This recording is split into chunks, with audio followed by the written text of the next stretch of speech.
Boston, 1989. The brisk autumn air carried a quiet optimism, especially for Charles and Carol Stewart.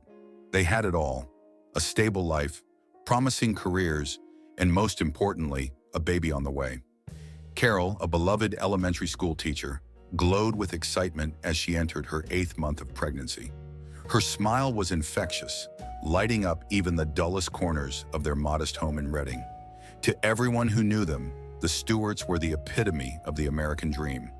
Charles, a confident and well-dressed manager at the upscale restaurant The Square Table, carried himself with an air of charm that turned heads.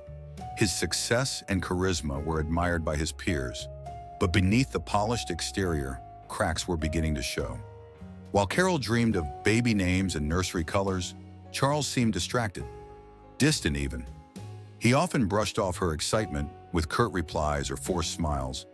But Carol, ever patient, chalked it up to work stress. She wanted to believe that Charles would come around once the baby arrived. She had to believe it. One evening after a birthing class at Brigham and Women's Hospital, Carol was practically bubbling with excitement. "Do you think he'll have your eyes or mine?" she asked, her hand resting on her rounded belly as they walked to their car. Charles barely glanced up, mumbling something unintelligible before pulling out his pager. It buzzed insistently, and his mood seemed to shift. Carol noticed his jaw tighten as he read the screen, but she chose not to press him. He quickly tucked the pager back into his pocket, muttering, "Just work stuff." The tension grew palpable during dinner with Carol's family that weekend.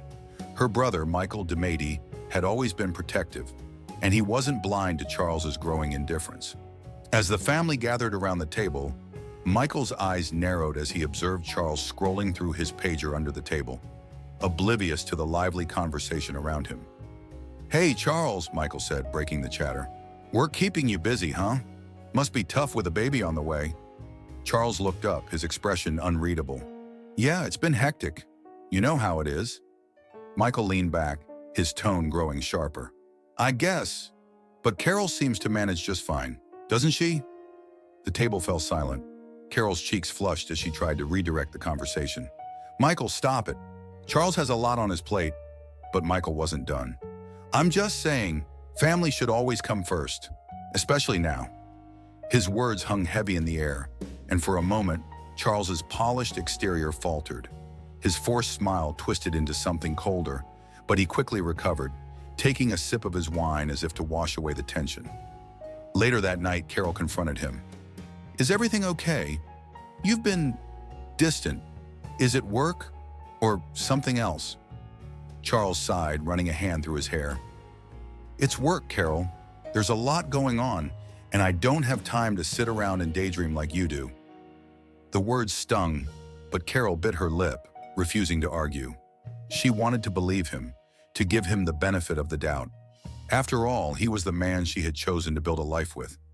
That same night, after Carol had gone to bed, Charles's pager buzzed again. This time, he didn't ignore it. He grabbed his jacket and slipped out of the house, his footsteps fading into the quiet street. The message had been from Christine, a co-worker who had become more than just a confidant. Their relationship was an open secret at work, though Charles had taken care to keep it from reaching Carol. "Can't wait forever," the message read. Charles sighed, glancing back at the house before climbing into his car. His double life was becoming harder to maintain, but he wasn't ready to let go of either. He wanted the stability of his marriage, the admiration of his colleagues, and the thrill of his affair, all without compromise. As he drove into the city, his thoughts grew darker.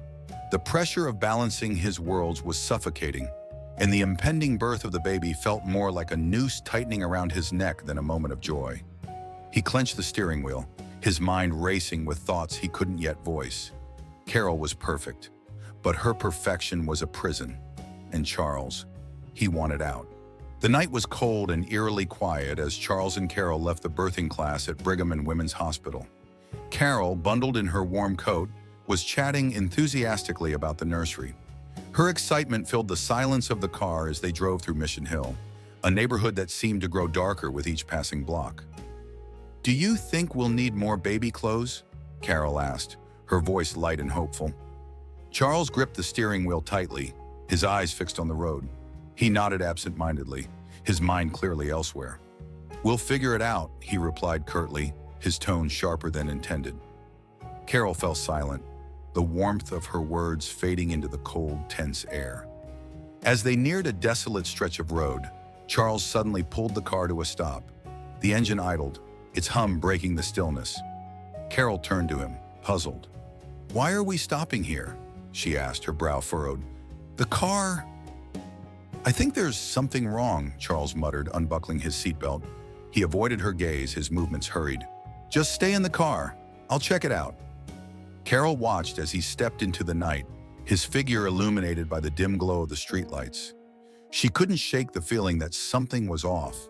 Her hand instinctively rested on her belly as she leaned forward, trying to see what he was doing. Before she could ask, a figure emerged from the shadows, a man clad in dark clothing, his face partially obscured. Carol's heart raced as she reached for the door handle, but Charles's voice rang out sharply. "Stay in the car!" he shouted, his tone commanding and unnervingly calm. The man approached quickly, brandishing a gun.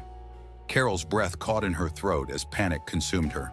The sound of Charles arguing with the man was muffled by the car window, but the situation was unmistakably dire. Then, bang! The first gunshot shattered the silence, sending shockwaves through Carol's body. Her hands trembled as she reached for her phone. But before she could dial, another shot rang out, piercing through the night.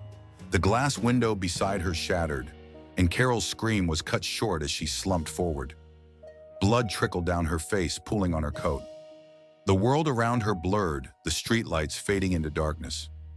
Charles stumbled back into the car, clutching his side.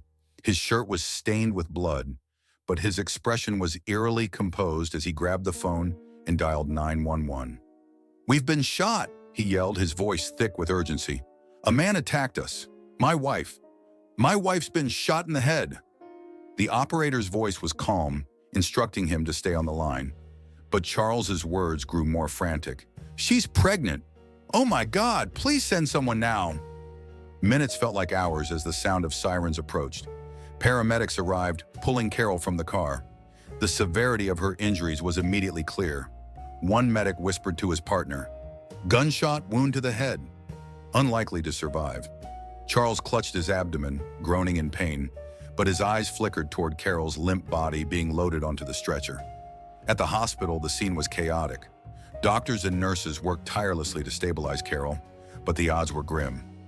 Charles, lying on a separate gurney, winced as a nurse tended to his wound. His cries of pain seemed to grow louder whenever someone glanced his way. "I tried to fight him off," he said, tears streaming down his face. "But he shot her. And the baby—" His words trailed off, his voice breaking. Hours later, the doctor emerged, his face heavy with the weight of bad news. He approached Charles, who sat upright in his hospital bed, surrounded by detectives. "I'm sorry," the doctor began softly. "We did everything we could, but Carol didn't make it, and neither did the baby." Charles's head fell into his hands as a guttural sob escaped his lips. The detectives exchanged glances, one of them jotting notes while the other spoke gently. "We'll find whoever did this," the officer promised. "We need every detail you can remember, Mr. Stewart." Charles nodded, his voice trembling. "He was a black man, wearing a tracksuit. He had a gun, and he just shot her." The words hung in the air, sparking a surge of urgency among the officers. "We'll make sure justice is served," one detective assured, patting Charles on the shoulder. But as Charles lay back against the hospital bed, his expression shifted. The anguish on his face flickered, replaced by a subtle, unreadable calm. His hand brushed against the edge of his blanket, his eyes staring into the sterile ceiling above him. In that moment, the mask of grief wavered, just for a second. Then it was gone, replaced by silent tears that dripped onto the hospital gown. The morning after the shooting, Boston woke up to headlines that screamed tragedy. "Pregnant woman murdered in cold blood," one paper declared. Another added, "Husband survives brutal attack." Charles Stewart, a name few had known before, was now plastered across television screens and front pages. The city grieved with him, outraged by the horrific crime. Charles, wrapped in bandages and exhaustion, was pushed in a wheelchair to the hospital's media room. Cameras flashed as he took a seat. his head lowered, his voice trembling. "They took everything from me," he began, pausing as tears streamed down his face. "My wife, my son." His voice cracked, and he buried his face in his hands. The room went silent except for the clicking of cameras. A sob escaped him, raw and guttural, and the audience of reporters collectively leaned in. His grief was palpable, almost suffocating. "They need to be caught," Charles said, looking up, his eyes red and swollen. "No one should go through what we've been through. My wife, my son, they didn't deserve this." The image of Charles's broken composure gripped the city.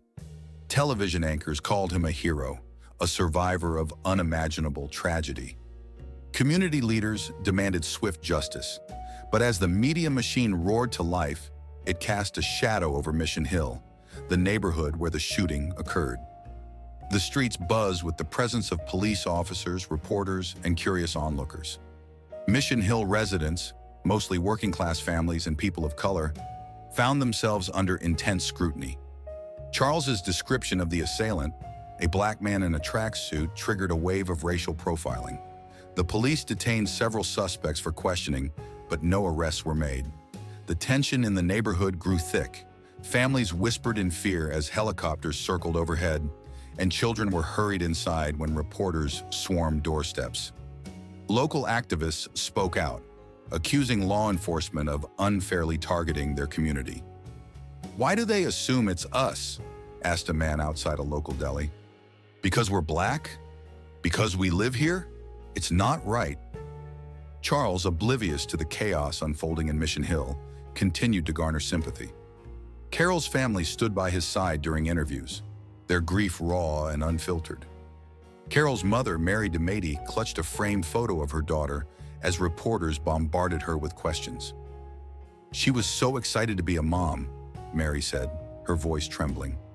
"She wanted to name him Christopher, after her grandfather." Her words sent a wave of collective heartbreak through the city. Meanwhile, detectives worked tirelessly to find the elusive suspect. The description was vague, but they pressed forward, canvassing every corner of Mission Hill. Yet doubts began to surface behind closed doors. Detective Michael Harris, a seasoned investigator, pored over the evidence late into the night. "Something's not adding up," he muttered, flipping through witness statements. The timeline was murky.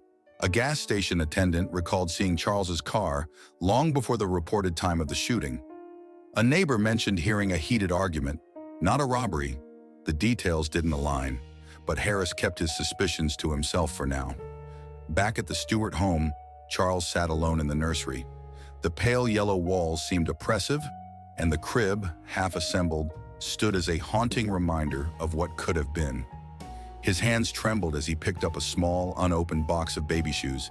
He stared at them for what felt like an eternity before tossing them across the room in a burst of frustration. The phone rang, jolting him from his daze. He hesitated before answering. "Charles?" It was Christine, her voice a quiet whisper. "What are you doing calling me?" he snapped, glancing nervously at the closed door. "I saw the news," she continued. This is bad. They're digging, Charles. How much do they know?" Charles gripped the phone tighter, his voice dropping to a menacing whisper. "Nothing. They know nothing. And they won't, if you keep your mouth shut." The line went silent for a moment before Christine replied, "You're not as in control as you think." Charles slammed the phone down, his heart pounding. He knew he was walking a thin line, but he had no intention of letting things unravel. At the same time, protests erupted in Mission Hill, with residents demanding an end to racial profiling. The streets filled with chants of "justice for all" as tensions boiled over. The police presence intensified, but so did the public outcry. As the sun set over Boston, the city was divided between those who saw Charles Stewart as a grieving husband and those who saw an uncomfortable truth beginning to emerge. For now, Charles's mask held firm, but Detective Harris was watching, waiting for the cracks to show. Detective Michael Harris sat hunched over his desk in the dimly lit precinct, a cup of lukewarm coffee in one hand and a stack of case files in the other. The Charles Stewart case had consumed his every waking moment. The city's eyes were on him and his team, demanding justice for a pregnant mother and her unborn child. Yet something gnawed at him. The facts weren't aligning the way they should have. Harris flipped through the timeline again, carefully reviewing witness statements in Charles's recount of the night. A gas station attendant's testimony stood out. "I saw a car like that earlier, maybe an hour before the shooting," the witness had said. Harris had flagged it initially, but was told it was a non-issue. Now, with a clearer picture, it felt less like a coincidence and more like a lead. He leaned back, rubbing his temples. "How does a grieving husband mix up his own timeline?" he muttered to himself. Meanwhile, Charles Stewart was back in his office at the square table, playing the part of the heartbroken widower. Colleagues stopped by his desk, offering condolences and gentle words of support. Charles thanked them all, his face drawn with a mix of exhaustion and grief. But behind the surface, his mind raced. He felt the pressure mounting. The media attention was relentless. The police were still asking questions, and Christine had been unusually quiet since their last conversation. The phone on his desk buzzed. It was Carol's brother, Michael DeMady. Charles hesitated before picking up. Michael had been calling more frequently, and each conversation felt like walking a tightrope. "Charles," Michael began, his tone unusually measured, "I've been going through some of Carol's things, trying to make sense of everything." He paused. "There's something I've found that doesn't sit right with me." Charles's grip tightened on the receiver. "What do you mean?" "Her insurance papers," Michael said. "She mentioned you increased the policy a few months ago."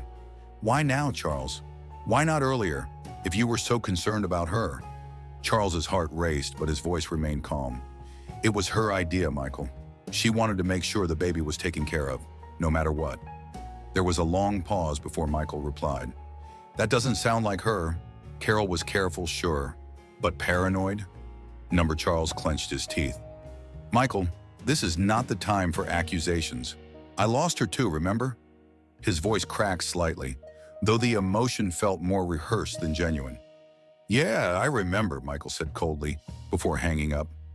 At the precinct, Harris decided to follow up on the jewelry found near Mission Hill. A pawn shop owner had identified pieces resembling Carol's, but there was no clear connection yet. Harris needed to know how they ended up there. He reached out to the owner again, who agreed to come in for another interview. Later that afternoon, Harris and his partner sat across from the shop owner, a wiry man with a nervous disposition. "You said the guy who brought the jewelry in was in a rush," Harris asked. "Yeah," the man replied. "Seemed jittery, like he wanted to get rid of it quick. Didn't even haggle on the price." "Can you describe him?" Harris pressed. The man hesitated. "It was dark, but he was white, short hair, wore a hoodie." Harris exchanged a glance with his partner. Charles's description of the attacker didn't match. He leaned forward, his voice low and deliberate. "Are you sure?" The man nodded. "I'd bet on it." Across town, Charles sat in the nursery again, staring at the half-finished crib. He picked up a photo of Carol, her radiant smile captured during happier times. For a brief moment, his hand trembled, and a flicker of regret crossed his face. But it was fleeting. He set the photo down and stood up, his jaw tightening. That evening, as Charles drove back to his apartment, he noticed a car tailing him. His heart sank as he recognized it. It was Harris. The detective wasn't ready to confront him yet, but Charles could feel the noose tightening. He gripped the steering wheel harder, muttering under his breath, "Stay calm. Don't give them a reason to doubt you." But doubt was spreading fast.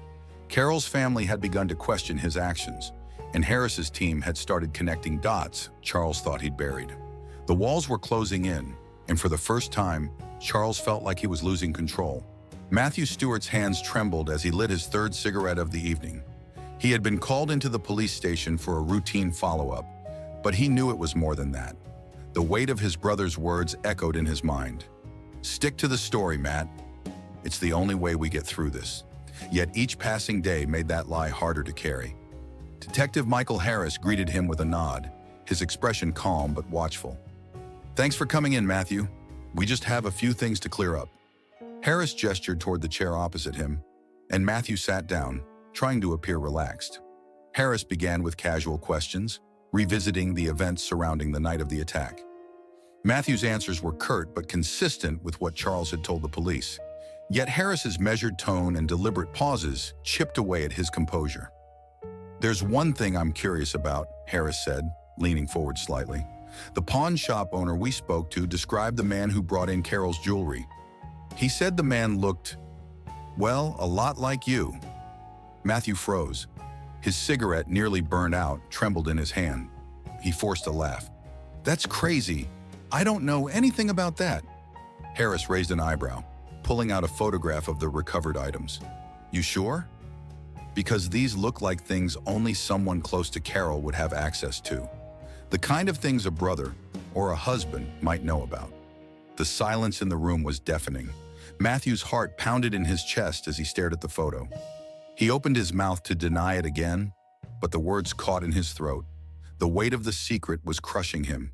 Finally, he exhaled shakily. "Okay," he muttered, his voice barely audible. "I'll tell you what I know." Harris didn't react, maintaining his calm demeanor. "Take your time, Matthew." Matthew leaned forward, his face buried in his hands. "Charles, he called me the night it happened. He was frantic, said he needed my help, said it was an accident." "An accident?" Harris's voice was sharp but controlled. Matthew nodded, his words spilling out in a flood. "He told me to meet him near the river. He had a bag, said it was evidence. He made me swear not to look inside. He kept saying it wasn't supposed to happen this way." "What did you do with the bag?" Harris asked, his tone steady but firm. I threw it into the river," Matthew admitted, his voice breaking. "I didn't know what else to do. He's my brother. I didn't think. Harris leaned back, letting the confession settle. The air in the room felt heavier now, filled with the weight of betrayal. "Why now, Matthew? Why tell me this now?" Matthew looked up, his eyes bloodshot and full of guilt. "Because I can't live with it anymore. Carol didn't deserve this, and neither did that baby." Across town, Charles was oblivious to his brother's confession. He sat in his apartment, scrolling through the news coverage of the case.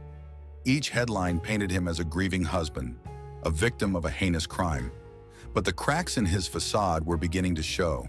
His co-workers had started whispering, his neighbors looked at him differently, and Christine had stopped returning his calls. A knock at the door startled him. He opened it to find Michael DeMady standing there, his face a mask of barely restrained fury. "We need to talk," Michael said, stepping inside without waiting for an invitation. Charles closed the door behind him, his pulse quickening. "What's this about?" Michael turned to face him, his eyes blazing. "It's about Carol, about the truth. I know you're hiding something, Charles, and I'm going to find out what." Charles's stomach churned, but he forced a laugh. "You're upset. I get it. We're all grieving here." "Don't give me that crap," Michael shouted, his voice echoing through the apartment. "She was my sister, and you're not acting like a man who just lost his wife and child. You're acting like someone who's covering his ass." Charles took a step back, his expression hardening.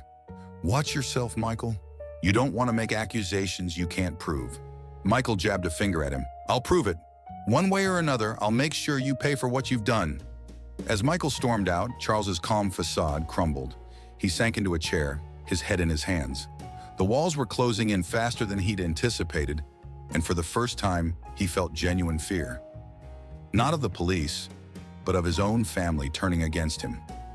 Back at the station, Harris ordered his team to recover the bag from the river. Matthew's confession was the breakthrough they needed, but Harris knew the battle wasn't over. Charles Stewart was a man who thrived on manipulation, and bringing him down would require every ounce of patience and strategy. As Matthew left the station, he felt a strange mix of relief and dread.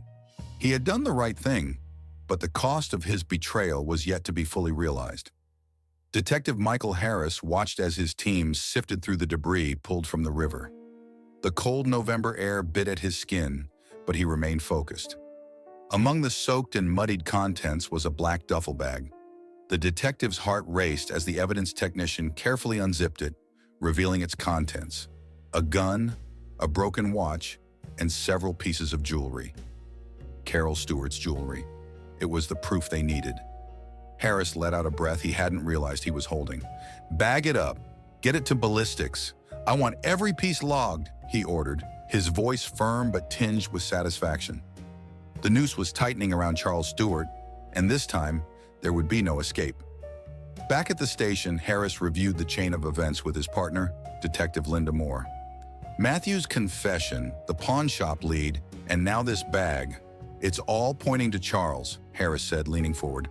But we need more. His lawyer's good, and you know they'll try to spin this as circumstantial. Moore nodded. What about the insurance policy? The timing on that is suspect. We're pulling the financials now, Harris replied. If we can tie that to premeditation, it's over for him. Meanwhile, Charles sat in his apartment, staring blankly at the television. The news cycle had begun to shift.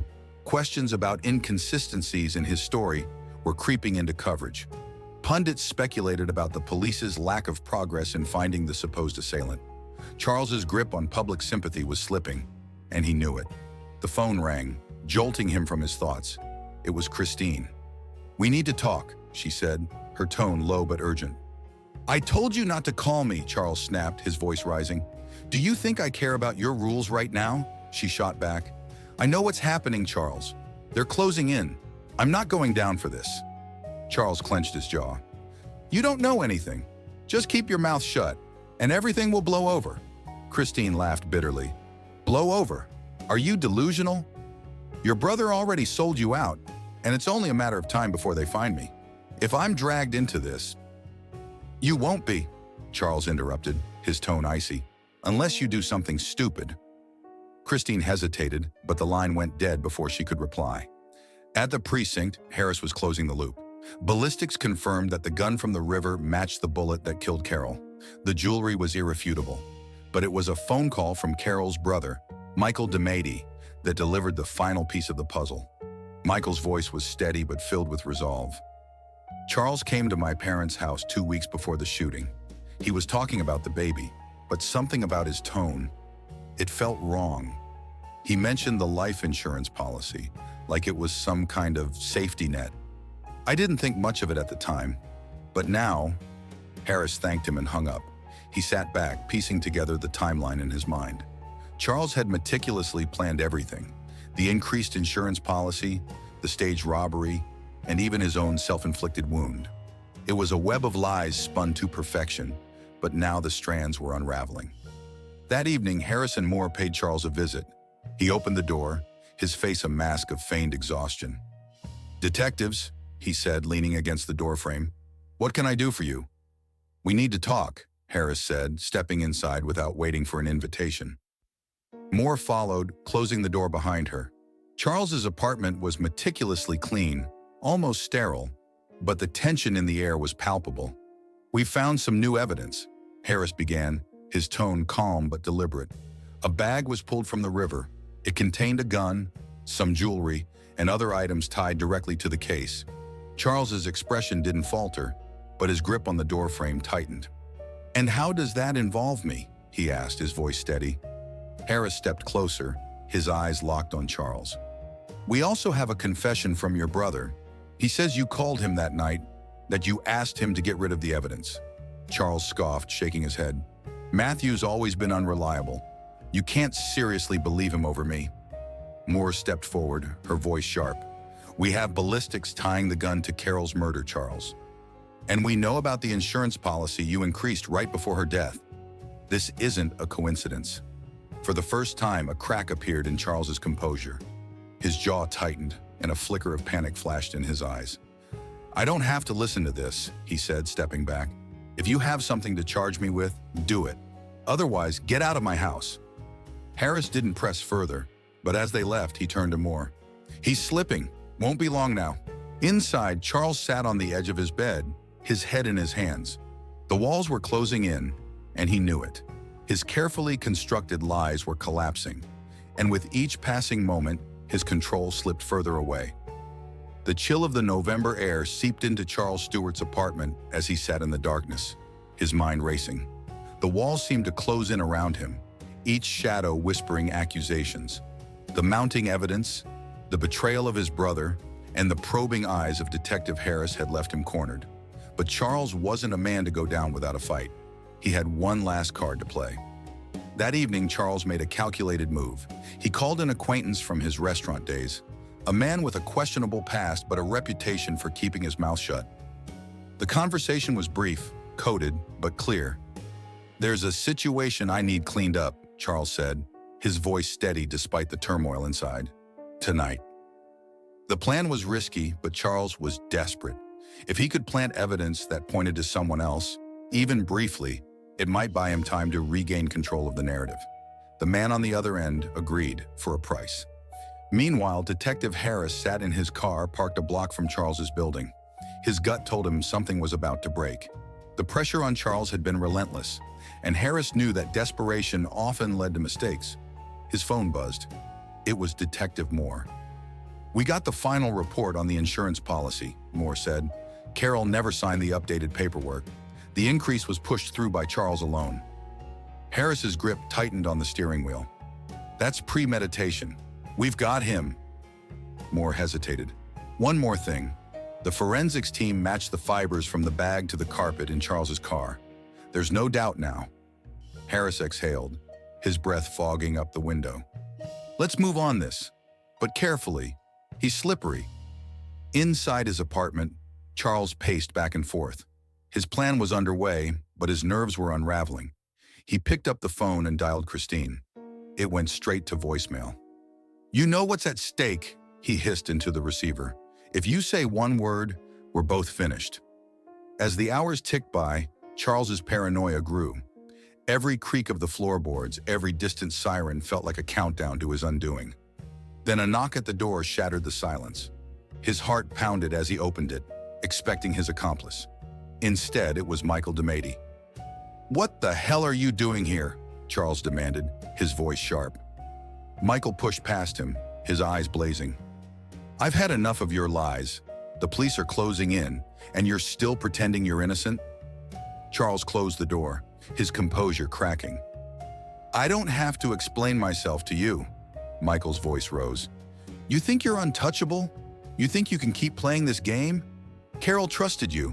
My family trusted you." Charles's mask of calm slipped entirely. "And look where that trust got her," he snapped, his voice venomous. The words hung in the air like a slap, and for a moment Michael seemed stunned. You did this," Michael said, his voice barely above a whisper. "You killed her." Charles stepped closer, his eyes cold. "Watch what you say, Michael. You're grieving. You're not thinking straight." Michael took a step back, his hands trembling. "I'll make sure you pay for this," he said before storming out. As the door slammed shut, Charles's phone buzzed. It was a text from his accomplice. "It's done." Relief washed over him briefly, but it was fleeting. He knew this was a temporary fix, a desperate gamble to shift suspicion. He couldn't stop the tide. It was too strong, too relentless. Hours later, Harris and Moore arrived at the precinct with a warrant in hand. The evidence against Charles was airtight. They were ready to make their move. As they approached Charles's apartment, Harris's phone buzzed. It was a call from a beat officer who had intercepted Charles's accomplice. The planted evidence, a bloody wallet belonging to a supposed suspect, had been discovered before it could even be used. Harris smirked grimly. He's panicking. The knock on Charles's door came with the weight of inevitability. When he opened it, his face was pale, his composure barely holding. Harris stepped forward, his voice firm. "Charles Stewart, you're under arrest for the murder of Carol Stewart and your unborn child." For a moment, Charles stood frozen.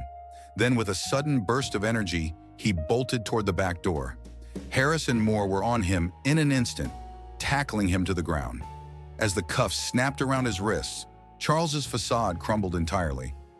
"I didn't mean for it to happen," he yelled, his voice breaking. "It wasn't supposed to go this far." Harris pulled him to his feet, his eyes locked on Charles's. "But it did." As Charles was led away, the weight of his lies finally crushed him. The web he had spun so carefully had ensnared him completely, leaving no escape. The Tobin Bridge loomed against the gray morning sky, its iron framework shrouded in a thin veil of mist. Charles Stewart sat in his car on the shoulder of the bridge, the engine idling softly. Below him, the mystic river churned, its icy waters reflecting the muted light of a sun struggling to break through the clouds. His chest rose and fell with shallow, uneven breaths. The weight of the handcuffs still lingered in his memory, a phantom grip on his wrists. The walls had closed in too fast. Harris's relentless pursuit, Matthew's betrayal, Christine's silence. Charles had always prided himself on control, but now, control was slipping through his fingers like sand. In the passenger seat, a crumpled note lay folded neatly. The ink smeared slightly where his trembling hand had scrawled the words, "I'm sorry for everything, but I can't do this anymore." The distant hum of traffic buzzed in his ears, a dull reminder of a world that had moved on without him. He gripped the steering wheel tightly, his knuckles whitening as flashes of his life played in his mind. The lavish dinners at the square table, Carol's laughter in the early days of their marriage, the first time he'd seen the ultrasound image of their son, an image he had quickly dismissed as just a blur of gray.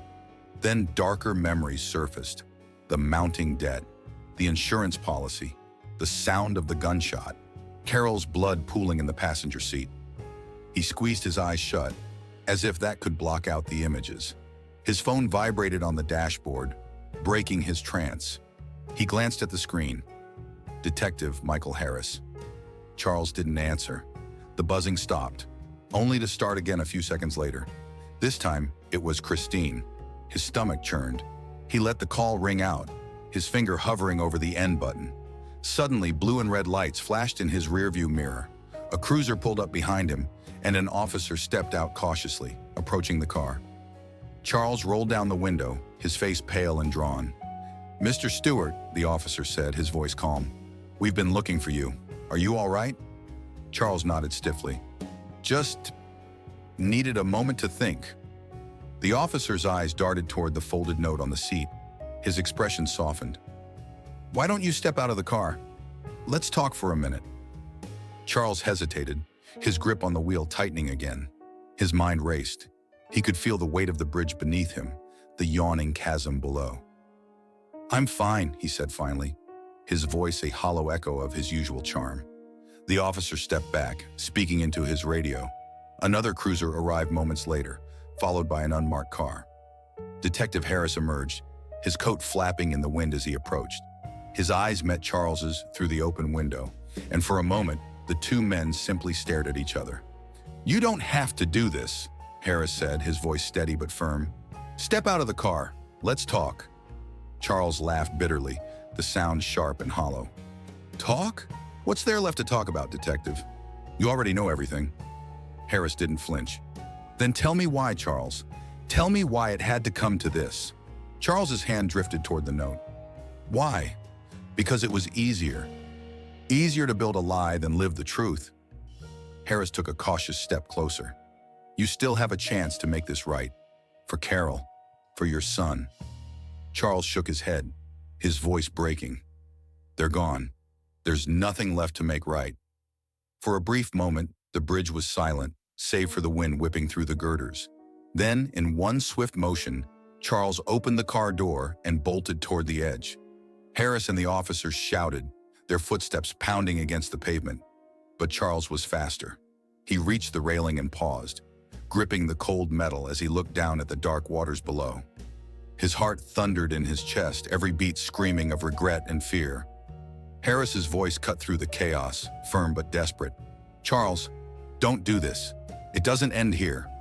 Charles turned, his face a mask of pain and resignation. "It already has." And then he was gone. The sound of his body hitting the water was swallowed by the wind, leaving nothing but silence in its wake. The officers froze, their breaths visible in the cold air, while Harris stood at the edge, his hands gripping the railing. The note on the seat of Charles's car fluttered slightly in the breeze. Harris approached, picking it up carefully.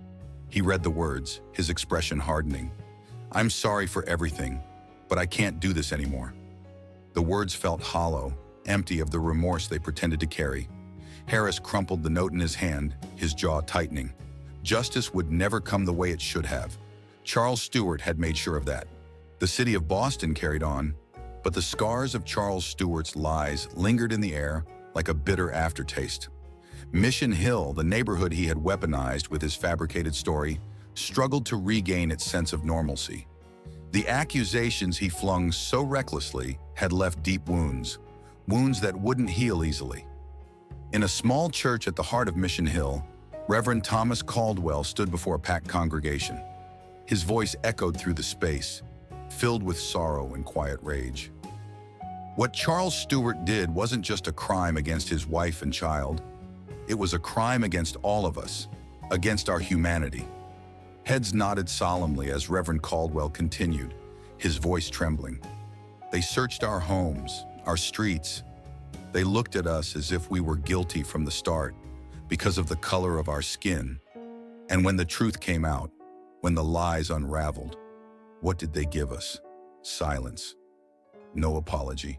No justice. The crowd murmured in agreement, anger simmering beneath the surface. For weeks after the case broke, the media had shifted its narrative, from championing Charles Stewart as a grieving husband to exposing him as a murderer. But the damage had already been done. Innocent men had been detained, families had been humiliated, and trust between the police and the community had been shattered. Detective Michael Harris attended the service, standing quietly in the back. He hadn't been to church in years, but he felt compelled to be there, to listen. The faces in the crowd were etched with pain, and he couldn't shake the feeling that, somehow, the system he was part of had failed them all. After the service, Harris approached Reverend Caldwell. "I just want to say, I'm sorry," Harris began, his voice heavy with regret. "Sorry for what this case put your community through." Caldwell studied him for a moment, his expression unreadable. "Detective, your apology means something, but it's not enough. What are you going to do to make sure this doesn't happen again?" Harris didn't have an answer. Across town, Carol's family gathered at her grave for the first time since Charles's death. The winter air was sharp, and the sky hung low with heavy clouds. Mary DeMady knelt by her daughter's headstone, her gloved hands trembling as she placed a small bouquet of white lilies on the frozen ground. Michael stood beside her, his jaw tight as he stared at the engraving. Carol DeMady Stewart and baby Christopher. "I still don't understand it," Mary whispered, her voice breaking. "How could he do this to her? To us?" Michael placed a comforting hand on her shoulder. "He wasn't the man we thought he was," he said, his voice thick with emotion. "He fooled everyone, Ma, but we won't let his lies define her." Mary nodded, though tears streamed down her face. "She deserved better," she murmured. "They both did." Nearby, reporters lingered at a respectful distance, their cameras clicking quietly. The case was still fresh in the public's mind, and the DeMady family remained unwilling participants in a tragedy that had captivated the nation. In one of Boston's newsrooms, journalist Angela Torres prepared a piece reflecting on the aftermath of the Stewart case. Her article highlighted not only the heinous nature of Charles's crime, but also the systemic failures it had exposed. "Mission Hill isn't just a location on a map," she wrote, her fingers flying across the keyboard. "It's a community that was scapegoated, humiliated, and vilified, all because of one man's lies. And while Charles Stewart may have taken his secrets to the grave, the lessons of this case should haunt us all." As Torres's article hit the presses, its words struck a chord with readers across Boston. Conversations began to shift, not just about Charles Stewart, but about the deeper issues of racial bias and systemic injustice that his actions had brought to light. Detective Harris returned to his office late that evening, the weight of the case still pressing down on him. He sat at his desk, flipping through a file containing the details of the investigation. Every photo, every report told the same story, a tragedy born from greed and deceit. But amidst the paperwork, one photo stood out. It was of Carol, her radiant smile captured during a family picnic. Harris stared at it for a long time, his mind racing with thoughts of the life stolen from her and the lives shattered in the process. As he closed the file, Harris made a quiet vow to himself. He couldn't undo the past, but he could try to be better. For Carol, for Mission Hill, for everyone left behind.